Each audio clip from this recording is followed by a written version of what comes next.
Hello students, I am Kalpana Mishra and welcome back to my YouTube channel. Students, आज हम करने जा रहे हैं class 8 science chapter number 7 conservation of plants and animals के multiple choice questions. ठीक है, तो चलिए स्टार्ट करते हैं। आई होप ये MCQ आपकी एग्ज़ाम में हेल्प करते हैं। तो चलिए स्टार्ट करते हैं।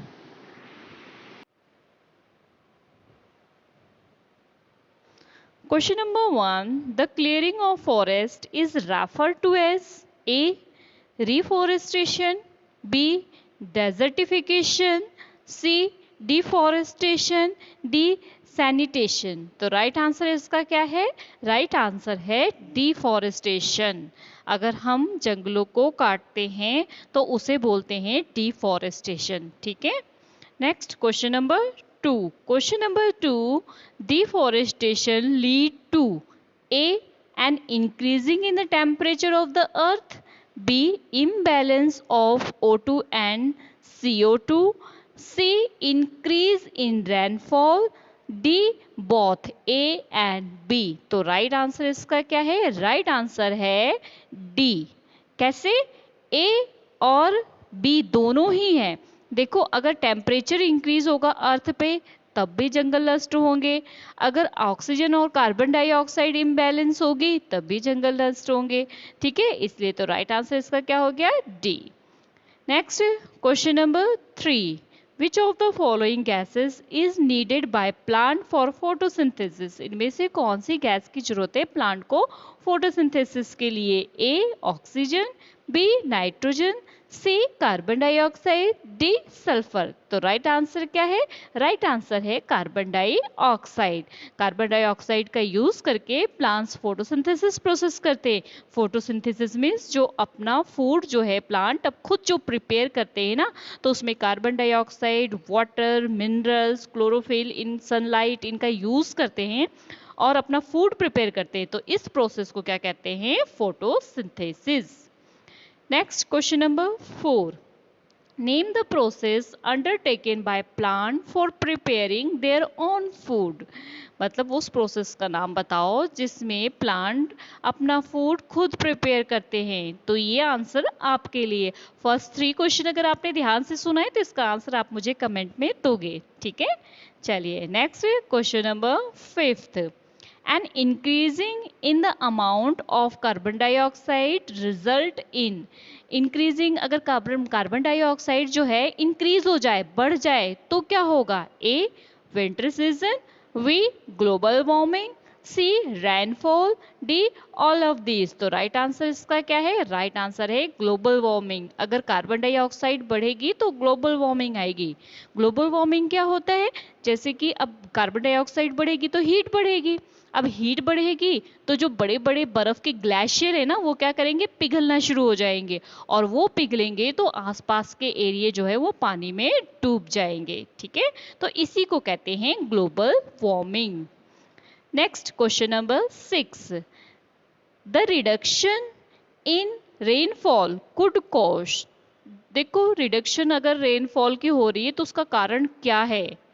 ए ड्रॉट, मतलब अगर हम कहें कि रेनफॉल जो है वो रिडक्शन हो रही है, मीन्स कम हो रही है, तो उसे क्या कहेंगे? A drought, B cold, C greenery, D none of this. तो राइट आंसर क्या है? राइट आंसर है ड्रॉट। इसका मतलब क्या? तो सूखा पड़ना।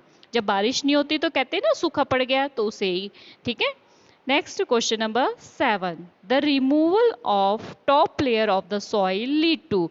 अगर हम सॉइल की टॉप लेयर को रिमूव करेंगे तो क्या है? ए डेजर्टिफिकेशन, बी रेनफॉल, सी स्नोफॉल, डी डिफॉरेस्टेशन। तो राइट आंसर क्या है? राइट आंसर है इसका डेजर्टिफिकेशन। अगर टॉप लेयर जो है रिमूव होती है तो उसको डेजर्टिफिकेशन कहते हैं। ठीक है, next question number 8. Name the sphere that support life and where living organism exist. ऐसा स्फेयर जो सपोर्ट करता है लाइफ को और उसमें लिविंग ऑर्गेनाइज्म एग्जिस्ट करते हैं। A atmosphere, B lithosphere, C biosphere, D none of this. तो राइट आंसर क्या है? राइट आंसर है बायोस्फीयर। ठीक है, next question number 9, the variety of organism living on the earth is refer as to, जो variety of organism हमारी earth पे रहते हैं वो किसको रेफर करते हैं? ए बायोडाइवर्सिटी, बी फूड चेन, सी लिथेनोस्फीयर, डी रिलेशनशिप। तो राइट आंसर क्या है? राइट आंसर है बायोडाइवर्सिटी। जहाँ पे ऑर्गेनिज्म रहते हैं ना अर्थ पे, उस जो बहुत सारी वेराइटियां रहती हैं तो इनको क्या बोलते हैं? बायोडाइवर्सिटी।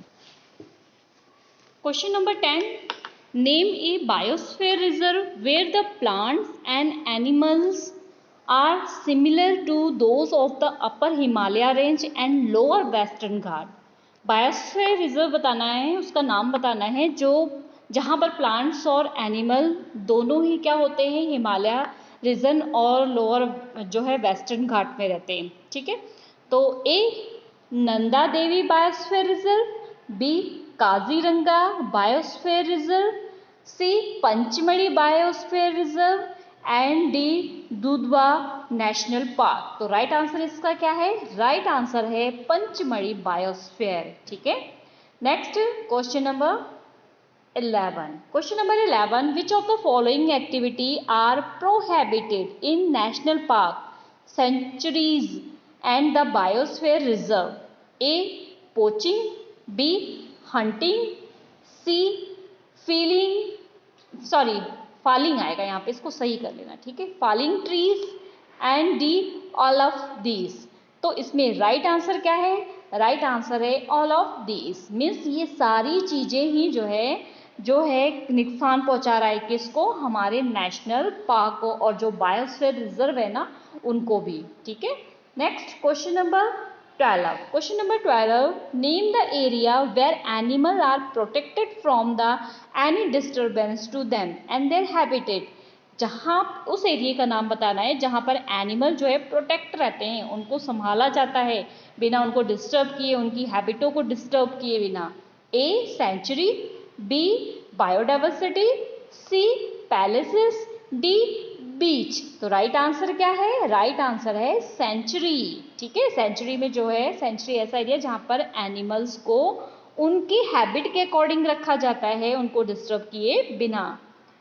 नेक्स्ट है question number 13. Question number 13. Name the area reserve for the wild life where they can freely use habitat and national resources. Name बताना है उस एरिया का जहाँ पर जो वाइल्ड लाइफ है ना वो फ्रीली रह सकते हैं अपनी आदतों के अकॉर्डिंग। और वो जो है सोर्सेस वो क्या है? नेशनल रिसोर्सेस है। तो उसका option A national park, B sanctuary, C ocean, D home. तो आपके क्वेश्चन से ही आपको पता लगा होगा कि राइट आंसर क्या है? National park. ठीक है, next question number 14. Large area of protected land for the conservation of wildlife, plant and animal resources and traditional life of the tribals living in the area are referred to as। जो larger area में protect करके conserve करके wild life को और plant को रखा जाता है, वो अपने एरिया में अपने हिसाब से रहते हैं, तो उसे क्या कहते हैं? A biosphere reserve, B sanctuaries, C national park, D all of these. तो राइट आंसर क्या है? राइट आंसर है बायोस्फीयर रिजर्व। ठीक है, next question number 15. The Pachmarhi biosphere reserve consist one national park name. Pachmarhi में बायोस्फीयर रिजर्व में एक national park है, उसका नाम बताना है। A Bori, B Satpura, C Anand and D Dudhwa. तो राइट आंसर क्या है? राइट आंसर है इसका सतपुड़ा। ठीक है, ओके स्टूडेंट्स, आई होप ये क्वेश्चंस आपको अच्छे से समझ आ गए हो। ठीक है, इसमें सिर्फ लर्न ही करना था आपको, इसमें समझने वाली वैसी कोई खास बात नहीं थी, बस आपको बायोस्फीयर ये सब पता होना चाहिए क्या होता है। तो इसके बारे में आप चैप्टर जरूर समझो, अगर चैप्टर आपने समझ लिया ना तो आपको ये एमसीक्यू में प्रॉब्लम नहीं आएगी। ठीक है, तो ओके स्टूडेंट्स, वीडियो को लाइक जरूर कर देना, चैनल पे नए व्यूअर है तो चैनल को सब्सक्राइब कर देना और बेल आइकन को दबाना मत भूलना ताकि वीडियो का नोटिफिकेशन सबसे पहले आपके पास पहुंच जाए। मिलते हैं नेक्स्ट वीडियो में, तब तक के लिए बाय बाय।